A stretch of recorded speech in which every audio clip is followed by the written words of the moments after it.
When I received Christ, I had a great desire to serve. அப்ப நான் இந்த medical ஃபீல்ட்ல தான் நான் வர்க் பண்ணிட்டு இருந்தேன். I was working in the medical field those days. நான் ஒரு பார்மசூட்டிக்கல் கம்பெனில வர்க் பண்ணிட்டு I இருந்தேன். was working at a pharmaceutical company. அப்ப நான் இந்த கிளினிக்லாம் போகும்போது அங்க பேஷண்ட்ஸ் முக்கியமாக இந்த ஏழை மருத்துவ பேஷண்ட்ஸ் பார்க்கும்போது எனக்கு இருதயத்துல ஒரு பெரிய பாரம் So வரும். when I would go to the hospitals and I especially see the poor patients, and I would see a great burden in my heart. So அப்ப வந்து இந்த கவர்மெண்ட் ஜெனரல் ஹாஸ்பிடல் GH ன்னு சொல்லுவாங்க சென்னையில. So at Chennai they would call it the Government General Hospital. அங்க வந்து hospital ஊழியம் மருத்துவமனை ஊழியம் செய்வாங்க. So they would do hospital ministry there. நான் என்ன பண்ணுவேன் என்னோட வேலையெல்லாம் முடிச்சிட்டு சனிக்கிழமை 4 மணிக்கு கவர்மெண்ட் ஜெனரல் ஹாஸ்பிடல் போயிடுவேன். So once I finished my job right at 7 p.m. I would be at the general hospital. நாங்க ஒரு குழுவா சேர்ந்து ஜெபிச்சிட்டு அங்க இருக்கிற வேரியஸ் நிறைய டிபார்ட்மெண்ட்ஸ் இருக்கும் அங்க போய் நாங்க அங்க இருக்கிற பேஷண்ட்ஸ்க்காக நாங்க ஜெபிப்போம்.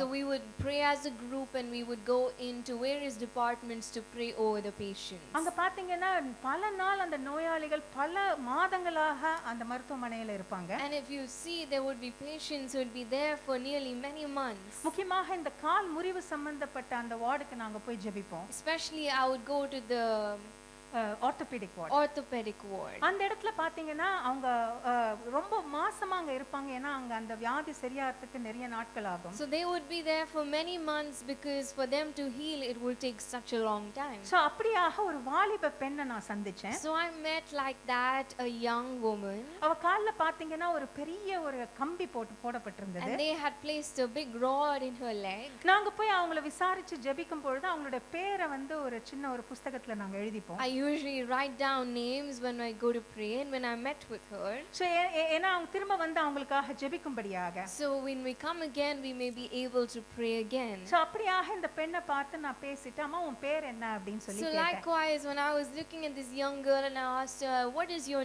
name? அந்த பொண்ணு சிரிச்சிட்டு மண்ணு அப்படினா. She smiled and she said in literal translation, mud.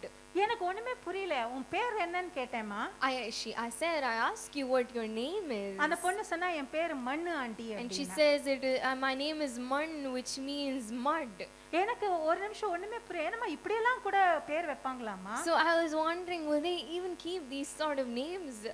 I asked her. So அவ சொன்னா போங்கக்கா எங்க ஊருக்கு வந்தீங்கன்னா மண்ணாங்கட்டி மூக்குத்தி நெட்டையன் குட்டையன் கருப்பையா வெள்ளாயி இப்படிதான் அக்கா பேர் வைப்பாங்க. And she said to me, Akka, do you know that these are the kind of names they would keep for us in our villages? அதெல்லாம் சரிமா ஆனா மண்ணுன்னு யாராவது ஒருத்தர் பேர் வைப்பாங்களாமா? Okay ma, those are the sort of names that they have for you guys, but is it really mud your name? அப்ப அந்த பெண்ணு சொன்ன ஒரு காரியம் என் இதயத்தை ரொம்ப பாதிச்சது. And this young woman, the thing that she said to me had an effect on my heart. அக்கா நான் பொண்ணா பிறந்துட்டேன் இல்லக்கா அதனால தான் எங்க வீட்ல பிடிக்காம எனக்கு மண்ணுன்னு பேர் வச்சிட்டாங்க. And she said, Akka, I was born a girl, they did not like it in my family and that's why they named me mud. அந்த பெண்ணுக்காக நான் சொல்றது 25 வருடம் முன்பதாக நான் பார்த்தேன் அந்த பெண் இன்னமும் அந்த பெண்ணை பார்த்து பேசினுடைய காரியம் என் இதயத்துல பசுமையாக இருக்கு. It's nearly 25 years ago, but still it is so fresh in my mind, all that I shared with that girl. இப்படியாக நம்ம வேதத்துல கூட ரெண்டு ஸ்திரீகள் தன்னுடைய பிள்ளைகளுக்கு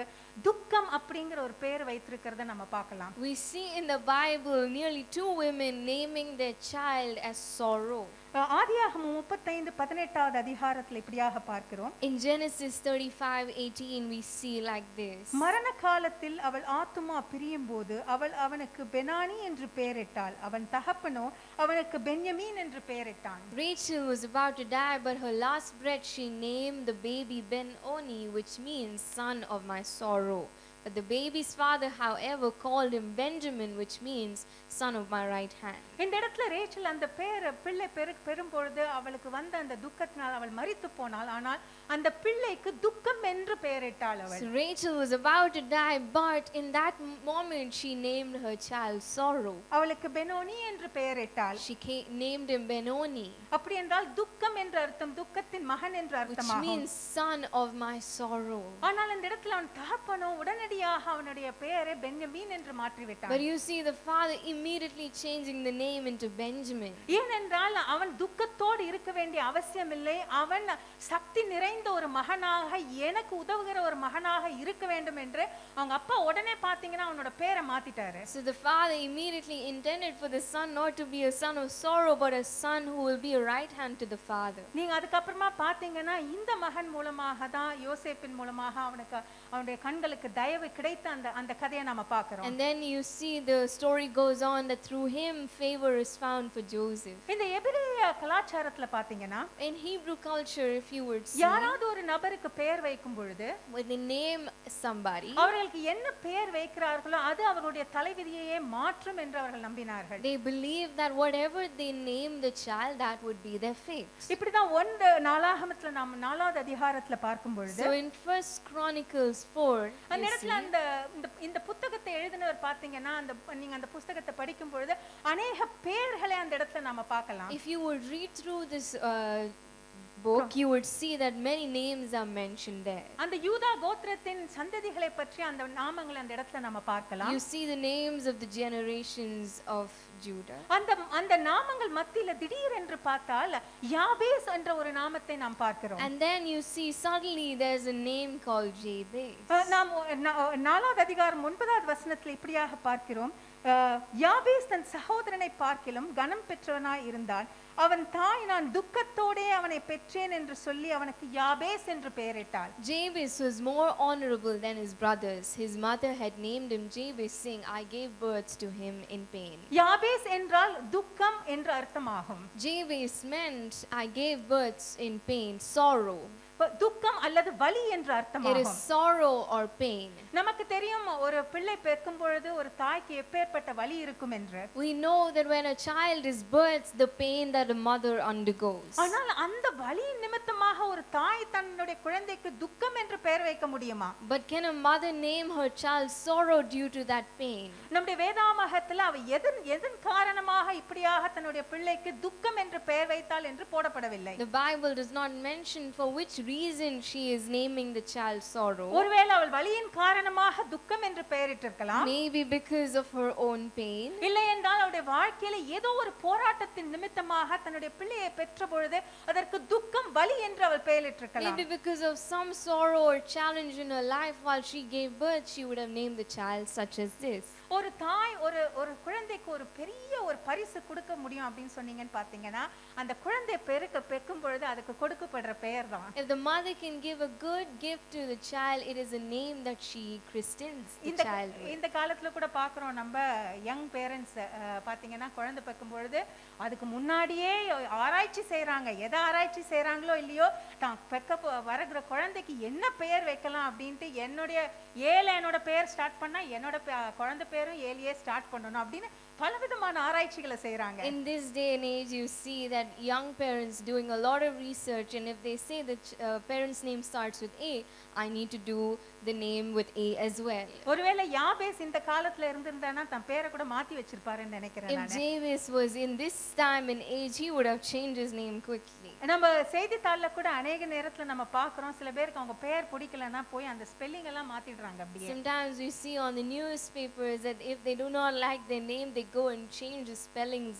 or all of that. ஏனென்றால் அந்த பெயருக்கு அவ்வளவு முக்கியத்துவம் கொடுக்கறாங்க. Because there's a lot of importance given to the name. நான் பிறந்த பொழுது எங்க அம்மா எங்க வீட்ல எனக்கு ரேகான்னு சொல்லி பெயர் வச்சாங்க. When I was born, my mother named me Rekha. அது ரொம்ப ஒரு ஸ்டைலிஷான நேமா பேரா தான் இருக்கு. It sounds like a very stylish name. கொஞ்ச நாள் கழிச்சு நான் அது என்ன அதோட அர்த்தம் அப்படினு சொல்லி பார்த்தேன். But after a while I looked upon the meaning of the name. Rehana கோடுன்னு அர்த்தம். Rekha means line. நான் எங்க அம்மாட்ட போய் கேட்டேன், "ஏமா உனக்கு வேற பேரே கிடைக்கலையாமா உனக்கு?" So I asked my mother, "Mom, did you not find any better name?" கோடுங்கிறது ஒரு பேராமா? Is line a name even? அப்ப சொன்னாங்க, "ஐயோ எனக்கு தெரியாதுமா, உங்க சித்தப்பா தான் அப்ப யாரோ ஒரு ஆக்ட்ரஸ் ரொம்ப ஃபேமஸா இருந்தாங்களா, அதனால உன் பேர் அப்படி வெச்சிட்டாங்க." I do not know, ma.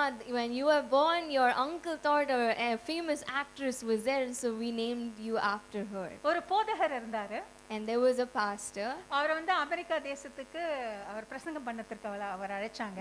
He was called to America to share the word. அவர் ரொம்ப சந்தோஷமா அமெரிக்க தேசத்துக்கு கடந்து போனாரு. He was very excited. He went to the US. அப்ப அவங்க சொன்னாங்க, "உங்களை ஏர்போர்ட்ல உங்களை ரிசீவ் பண்றதுக்கு ஒரு நபர் ஒருத்தர் வருவாரு." And they said to him that there will be somebody who will receive you at the airport. So அந்த நபர் பேர் என்னன்னு பாத்தீங்கன்னா ஆண்டி அப்படினு சொன்னாங்க. The person's name is Andy, they said. So இவர் நினைச்சாரு, "ஓஹோ ஓஹோ அமெரிக்கா தேசத்துல நமக்கு ஆண்டின்னு ஒரு புதுசா ஒருத்தர் வந்து நம்மள பிக்கப் பண்ணிக்க போறாரு. And he thought, okay, I'm going to the airport and there's going to be somebody named Andy who's going to pick me up. So விமானத்துல இருந்து இறங்கி சுத்தி முத்தி பார்க்கறாரு, எங்கப்பா அந்த ஆண்டின்னு He சொல்லி. got off the flight and he looks around, where is this Andy?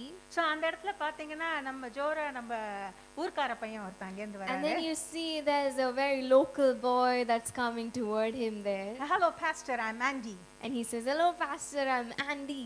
ஆண்டியா, உன் பேர் என்னப்பா? அது எனக்கு ஆண்டின்னு சொன்னோன்னே நான் வேற யாரோ வருவாங்க அப்படின்னு நினைச்சேனே. What is this? When I thought of Andy, I thought somebody is going to show up. ஊர்க்கார பையனா வந்து நிக்கிறியப்பா நீ. You're a local boy, you stand here in front of me. அதெல்லாம் ஒண்ணு இல்ல பாஸ்டர், என்னோட பேர் என்னன்னு பாத்தீங்கன்னா Muniyandi. Not that pastor, my name is really Muniandi. நான் அமெரிக்கா தேசத்துல வந்து என்ன முனியாண்டின்னு சொன்னா யாராவது ஒத்துப்பாங்களா? If somebody calls me Muniandi in America, will they be okay with calling me that way? அதனால தான் என் பேரை ஸ்டைலிஷா நான் ஆண்டின்னு மாத்திக்கிட்டேன். That is why I changed it into Andy. So எத்தனை பேர் இங்க உங்களோட பேர் உங்களுக்கு பிடிக்குது பிடிக்கலன்னு எனக்கு தெரியாது. I do not know how many of you like or dislike your own name. ஆனா எனக்கு நல்லா தெரியும், யாபேஸ்னுடைய தாய் அவனுக்கு அந்த பேர் வைத்த பொழுது அவனுக்கு அந்த இடத்துல எந்த ஒரு சாய்ஸுமே கிடையாது இந்த பேர் வேண்டாம்னு அவன் சொல்றதுக்கு. But I know well that when the mother of Jabez named him this, he had no choice whether or not to accept it. அவன் பிறந்த பொழுது அவனுடைய அந்த பேருக்கு அவனுக்கு அர்த்தம் தெரியாமல் இருந்திருக்கலாம். When he was born, he may not have understood the meaning of his name. ஆனால் அவன் வளரும் பொழுது எல்லோருமாக சேர்ந்து ஏ துக்கம் இங்க வா, ஏ வலி இங்க வான்னு சொல்லும் பொழுது அவனுடைய உள்ளம் எவ்வளவு ஒரு வேதனையினால நிறைந்திருக்கும். So when he grew up and when everybody called him sorrow, come here, pain, come here, how much sorrow would have filled his heart. ஒரு குழந்தை பிறக்கும் பொழுது நாம கூப்பிட்டு சொல்றோம் இல்லீங்களா, sister I am blessed with a daughter. When a baby is born, we call and we announce the news, sister, I'm blessed with a child. எனக்கு ராஜா மாதிரி ஒரு பையன் பிறந்திருக்கான்னு சொல்றோம். Like a king, a son is born. எனக்கு ஒரு பேரன் பேத்தி பிறந்திருக்கான்னு சொல்றோம். A granddaughter, a grandchild is born. ஆனா யாபேசினுடைய வீட்ல என்ன சொல்லிருப்பாங்க? But in the house of Jabez, what would they have said? சாபத்தோடு துக்கத்தோடு ஒரு குழந்தை பிறந்திருக்குன்னு சொல்லிருப்பாங்க. With curse there is a child that is born. அந்த குழந்தையின் உள்ளம் வளரும் பொழுது அது எவ்வளவு ஒரு வலியில இருக்குன்னு கொஞ்சம் யோசிச்சு பாருங்க. How much pain the child would have felt as the child grew up, you imagine. என்னுடைய குடும்பத்துல நாங்க 4 பெண் பிள்ளைகள். We have 4 girls in our house. நான் மூணாவது பெண் பிள்ளை. I'm the third girl child.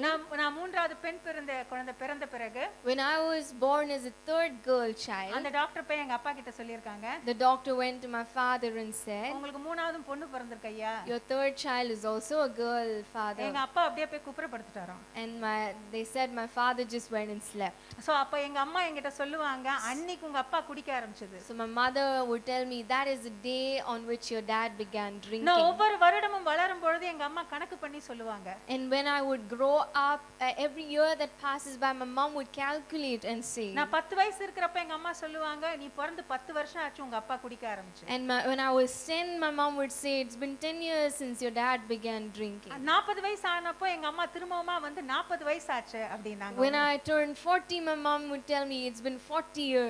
நானே பாட்டியாக போறேன், வாய மூடிட்டு போமா நீ அப்படினா. I would say I'm becoming a grandma myself, mom please keep quiet. இப்படிப்பட்ட காரியங்கள் நம்முடைய இதயத்தில் நம்மை அறியாமல் ஒரு வேதனையை கொண்டு வருகிறது. So all of these things unintended, it brings pain within us. பொதுவாக பாத்தீங்கன்னா நமக்கு இந்த பட்ட பெயர் அப்படினு சொல்லுவாங்க, பிராண்டிங் அப்படிம்பாங்க. யார் கொடுப்பாங்கன்னு பாத்தீங்கன்னா நம்ம கூட இருக்கிற அந்த ஃப்ரெண்ட்ஸோ இல்லனா நமக்கு பிடிக்காதவங்களோ இல்ல நம்ம ரிலேட்டிவ்ஸோ அந்த மாதிரியான பெயரை கொடுக்கலாம். In general they say branding, and who gives this? It's our relatives, our friends, our families. ஆனா இந்த இடத்துல பாத்தீங்கன்னா ஒரு தாயே தன்னுடைய குழந்தைக்கு ஒரு பட்ட பெயர் வைக்கிறா. But you see here it's the own mother who's branding her son. துக்கம் என்று அவளுக்கு ஒரு பட்ட பெயர் வைக்கிறா. She's giving her son the name sorrow. இங்க இருக்கிற எத்தனை தாய்மார்கள் உங்க குழந்தைக்கு நீங்க சொல்லலாம் நான் நல்ல பெயர் தான் வெச்சிருக்கேன்னு.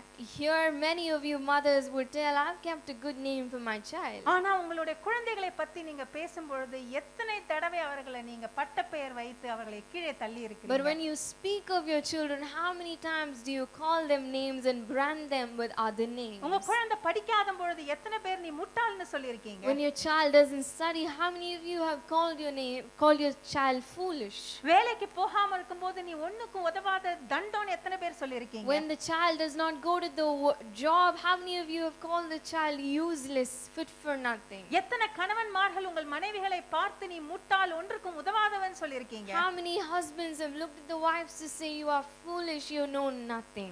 எத்தனை மனைவிமார்கள் கணவனை பார்த்து தவறாக சொல்லியிருக்கிறீர்கள்? How many wives look upon the husbands to speak badly? இந்த மனைவிமார்ங்க பாத்தீங்கன்னா எல்லாமே அவங்க தான் பெஸ்ட், மத்தவங்க சரியில்லைன்னு நினைப்பாங்க, என்ன சேர்த்து. Wives sometimes would think that they are best and no one else comes close. நம்ம பிள்ளைங்க ஏதாவது தப்பு செஞ்சாங்கன்னா, when our children do a mistake, அப்பா போலயே பொண்ணு வந்திருக்குப்பா, like father the child is come, அம்மா போல பையன் வந்திருக்குன்னு சொல்ல மாட்டாங்க. never will say the son is just like the mother. இன்னொரு படி மேல போவாங்க. They will go up another notch. Sister, மாமியார் இல்லாத ஒரு இதுவைங்க பொண்ணு தீத்து வைக்கிறா.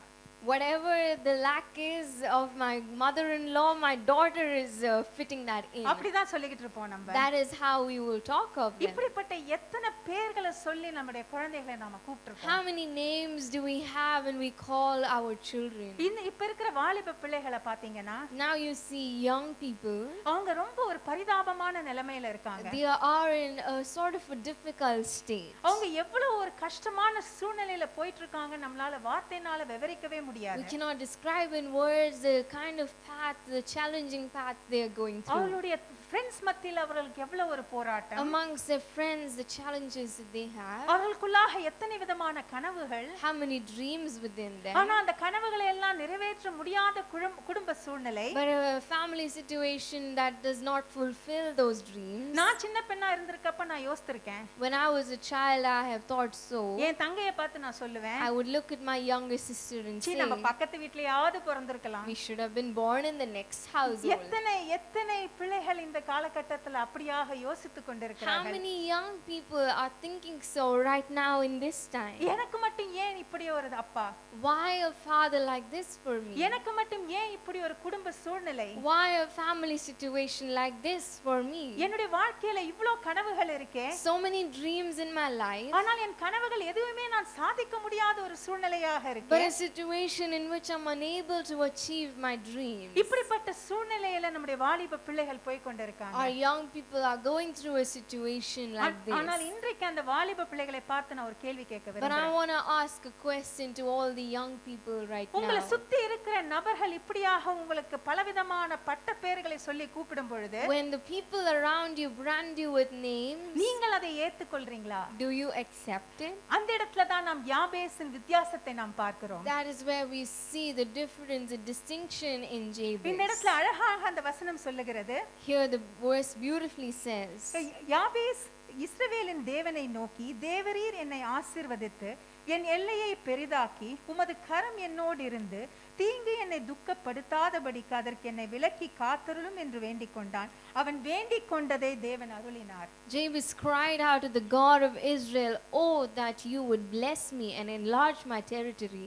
Let your hand be with me and keep me from harm, so that I will be free from pain." And God granted his request. இந்த இடத்துல யாபேசுக்கு நன்றாக தெரியும் தன்னுடைய தாய் தனக்கு துக்கம் என்கிற பெயரை வைத்திருக்கிறாள். Here Jabez knew well that the mother has named him sorrow. ஒருவேளை அவன் அந்த பெயரை அப்படியே ஏத்துக்கொண்டு அவனுடைய வாழ்க்கையை அவன் கழித்திருக்கலாம். He would have maybe accepted the name and he would have spent his life that way. அப்படி அவன் செய்திருந்தால் இன்று யாபேசை குறித்து நாம் இந்த இடத்துல தியானித்துக் கொண்டிருக்க If மாட்டோம். only Jabez did that, here in this place we would not have been meditating on Jabez. ஆனால் இந்த இடத்தில் யாபேஸ் ஜீவனுள்ள தேவனை நோக்கி பார்க்கிறான். But here Jabez is looking at a God with life. அந்த இஸ்ரவேலின் தேவனை நோக்கி, இந்த தேவனை என்னுடைய சூழ்நிலையிலிருந்து எனக்கு விடுதலை கொடுக்க முடியும் என்று அவன் நம்புகிறான். He's looking at the God of Israel and he's believing that this God is able to deliver him. ஒருவேளை அவன் நினைத்திருக்கலாம், என்னுடைய வாழ்க்கை இப்படியே முடிந்தது, இனிமே என் சந்ததியும் அவ்வளவுதான்,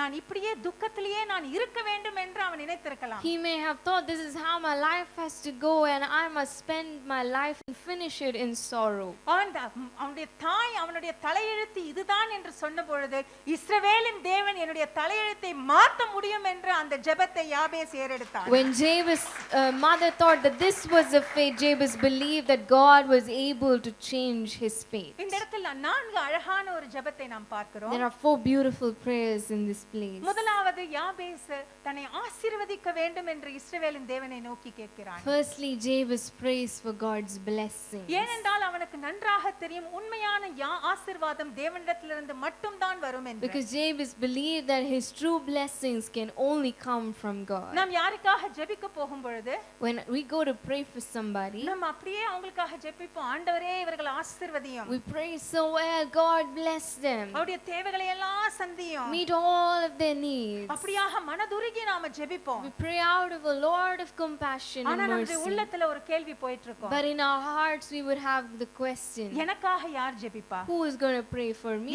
எனக்கு உண்டான ஆசீர்வாதத்துக்காக யார் ஜெபிப்பா? who is going to pray over my blessings? இந்த இடத்துல பாத்தீங்கன்னா, but here you see, யாபேஸ் தனக்காக அவன் ஜெபித்தான். Jabez is praying for himself. அந்த இஸ்ரவேலின் தேவனை நோக்கி தன்னை ஆசீர்வதிக்கும்படியாக ஜெபித்தான். He's looking to the God of Israel saying, Lord bless me. நீங்க பொதுவா பாத்தீங்கன்னா யாருக்கெல்லாம் அந்த இருதயத்துல ஒரு வேதனை இருக்கோ கடுகடு சிடுசிடுன்னு இருப்பாங்க. And if you see who all have this pain or sorrow in their hearts, they will be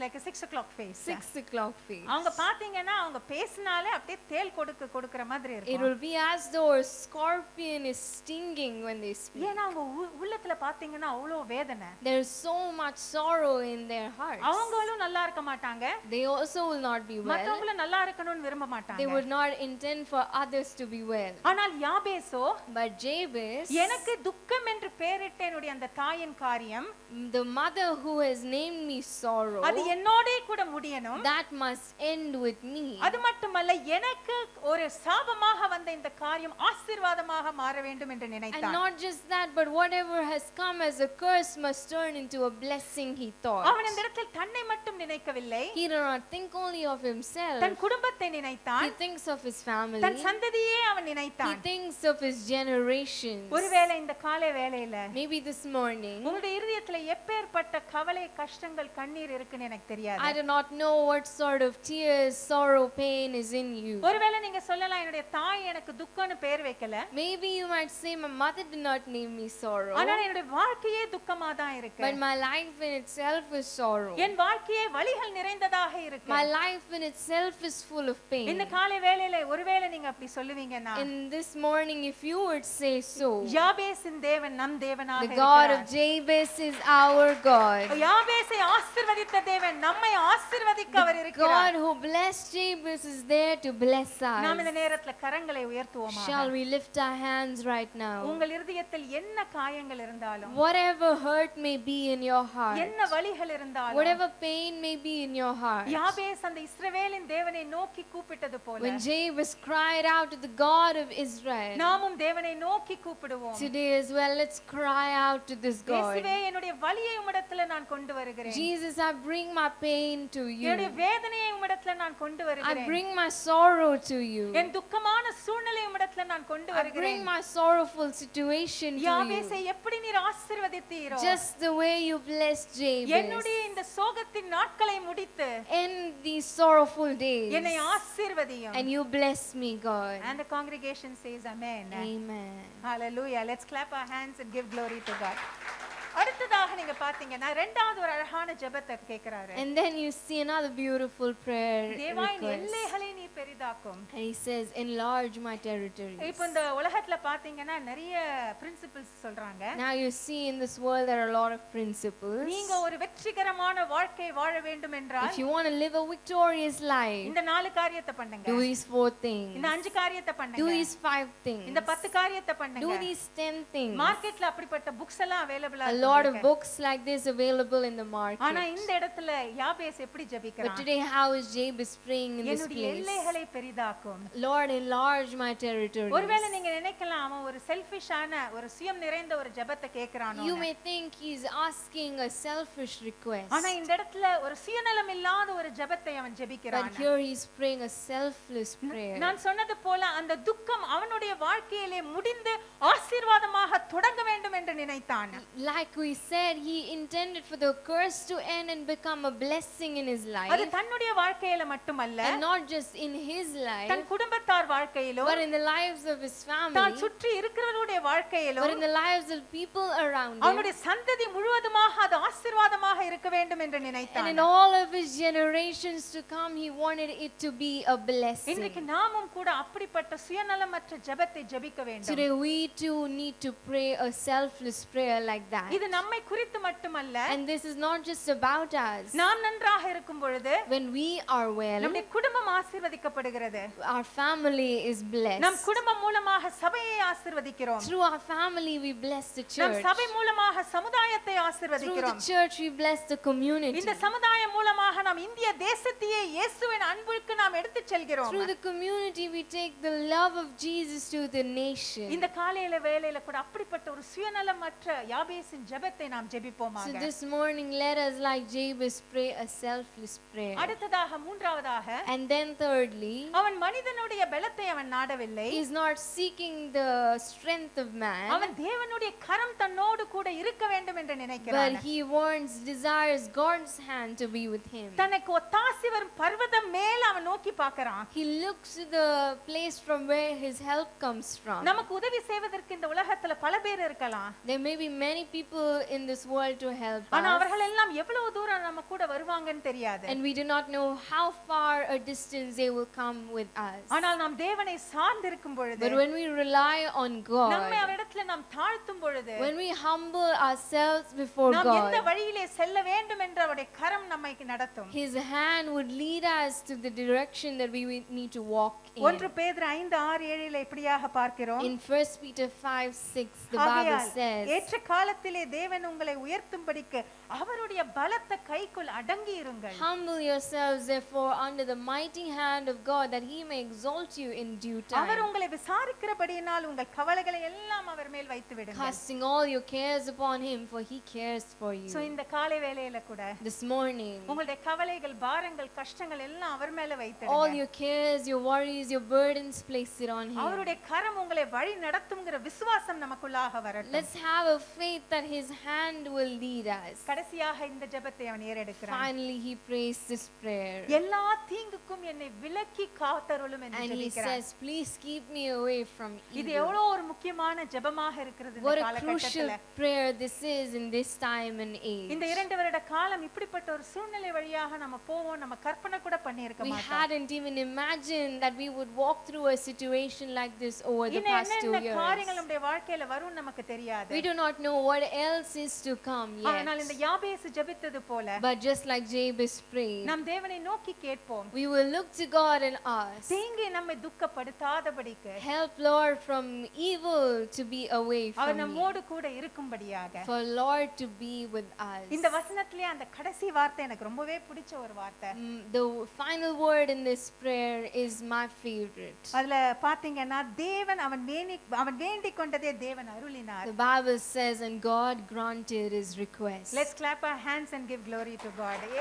எவ்வளவு ஒரு அருமையான காரியம், எவ்வளவு ஆண்டவருடைய இருதயம் அவ்வளவு சந்தோஷப்பட்டிருக்கணும்னா தேவன் உடனே அவன் கேட்ட அந்த காரியத்திற்கு அவருக்கு பதில் கொடுத்திருப்பார். How much Lord's heart would have been delighted that immediately his request was granted. So இந்த காலை வேளையில யாபேசின் தேவன் நம்முடைய தேவனாக இருக்கிறார். And this morning the God of Jabez is our God. யாபேஸ் ஜெபித்தது போல தேவனுடைய ஆசீர்வாதத்துக்காக நாம் ஜெபிப்போம். Just like Jabez prayed, shall we also pray for the blessings of God? நம்முடைய எல்லைகளை பெரிதாக்கும்படியாக ஜெபிப்போம். We pray for the Lord to enlarge our territory. நாம் நம்மை தாழ்த்தி நம்மளுடைய வாழ்க்கை முழுவதுமாக தேவனிடத்தில் நாம் We ஒப்படைப்போம். humble ourselves and ask the Lord to take charge of our lives. அப்பொழுது நம்முடைய சபிக்கப்பட்ட வாழ்க்கையை சந்தோஷமான ஒரு வாழ்க்கையாக And மாற்றுவார். then our life of curse will be turned into a life of joy.